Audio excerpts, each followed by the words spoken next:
नमस्कार दोस्तों, आप सभी का स्वागत है हमारे YouTube channel study fire GK में। और आज मैं लाया हूं बायोलॉजी का सबसे महत्वपूर्ण टॉपिक कोशिका के प्रकार। देखिए दोस्तों, यह है कोशिका के प्रकार और हमने बेसिक जानकारी जो कोशिका के बारे में है वो हम पिछली वीडियो में बता चुके हैं। और अब हम बताने वाले इस वीडियो में कोशिका के प्रकार के बारे में, टाइप ऑफ सेल के बारे में बताने वाले हैं। तो आप ध्यान से पढ़िए दोस्तों, और आपको इसमें सारी जानकारी मिलेगी कोशिका के प्रकार के बारे में।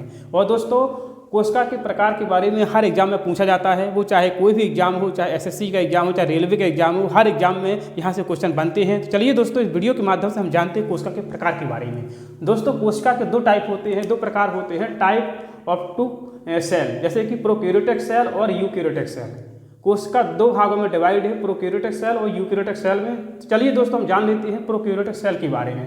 प्रोकैरियोटिक सेल वह सेल होता है जिसमें प्रारंभ में कोशिका पाई जाती है और अविकसित कोशिका होती है। इसमें पूर्ण विकसित कोशिका नहीं होती है, किसमें? प्रोकैरियोटिक सेल में।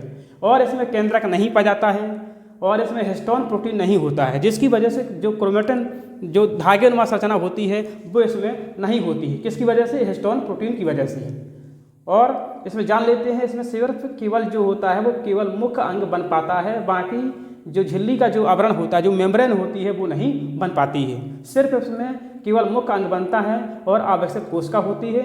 और इसमें जो एग्जाम्पल के तौर पर कहा जाए तो जो नीलहरे शैवाल है वो इसमें पाई जाती है, प्रोकैरियोटिक सेल के अंतर्गत आती है नीलहरे शैवाल।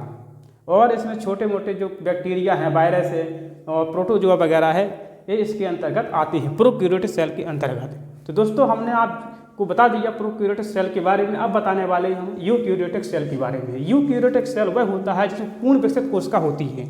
इसमें पूर्ण विकसित कोशिका होती है, जैसे कि जंतु कोशिका और पादप कोशिका। जंतु कोशिका में आते हैं सभी प्राणी आते हैं, इसमें इंसान भी आता है। और पादप कोशिका में पेड़ पौधे वगैरह आते हैं, मतलब एनिमल सेल और प्लांट सेल। यूकैरियोटिक सेल जो होता है वो दो भागों में डिवाइड है, एनिमल सेल और प्लांट सेल में। दोस्तों, हमने पढ़ा कोशिका के प्रकार के बारे में। कोशिका के दो प्रकार होते हैं, प्रोकैरियोटिक सेल और यूकैरियोटिक सेल। यूकैरियोटिक सेल के अंतर्गत जो पादप कोशिका, जंतु कोशिका आती है, चलिए हम उनके बारे में थोड़ा जान लेते हैं। जंतु कोशिका वह कोशिका होती है जिसका आकार छोटा होता है और गोल होता है।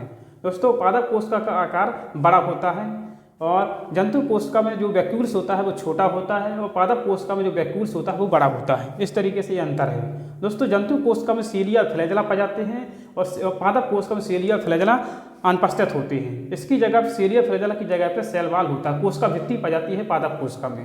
दोस्तों, अब बात कर लेते हैं लाइसोसोम की। दोस्तों, जंतु कोशिका में लाइसोसोम पाया जाता है और पादप कोशिका में लाइसोसोम नहीं पाया जाता है, इसकी जगह प्लास्टिड होता है। और जंतु कोशिका में सेंट्रोसोम होता है और लेकिन पादप कोशिका में सेंट्रोसोम नहीं पाया जाता है। सेंट्रोसोम की जगह पे इसमें क्लोरोप्लास्ट होता है, जो पेड़ पौधों को हरा रंग प्रदान करती है। कौन? क्लोरोप्लास्ट। दोस्तों, इस तरीके से विभिन्नता है और असमानता है। तो दोस्तों, हमने आपको इस वीडियो के माध्यम से कोशिका के प्रकार के बारे में बताया। जंतु कोशिका, पादप कोशिका, यूकैरियोटिक सेल, प्रोकैरियोटिक सेल के बारे में हमने आज वीडियो में विस्तार से जाना। तो दोस्तों, आपको आज का वीडियो कैसा लगा कृपया कमेंट बॉक्स में आप जरूर बताइए। तो मिलते हैं किसी अगली वीडियो में, तब तक के लिए जय हिंद, जय भारत, वंदे मातरम।